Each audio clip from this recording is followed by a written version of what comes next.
maansadii dadnimo iyo xayaatada libteediyo xaq dhowr iyo karaamiya in laga xishoodiyo adoo rabo xushmiyo sharaf xilxiliha ahaan xalliwaaliha u socon adduunyada ha xirrogin ha jeclaan hadxadeed ha ka tagin xaragadeed wala socosay xeel dheer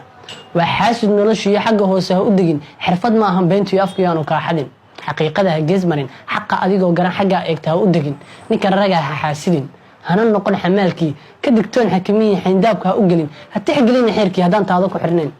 xawliga ha dheereen xawaaraha ha gaamneen xadi socod ha moogaan waa xaal adduunyo ma xulaanji weydee marka la isxasaaradeen hadallada xusuusta leh si xumaan ha u oran haddii lagu xilsaaro waxyaqaan lagu xulo lagu moodo xamil qaad xandharshaa la eedo hadba gacan xaraystiyo bilaash xiitaha ahaan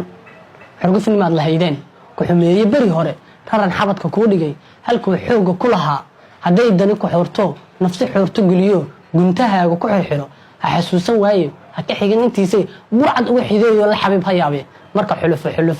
xirxir loo qoqoban yahay xaaqaha gantaalaha golxad la isku xaabshiyo xoog keliya ma ahee la xarbiga garaadka naf la jara ka xeel dheer marka tahay xadgudubdiid dadka bari xasaasiga ka xanuunsan foolxumo ha ahaan xunjeenle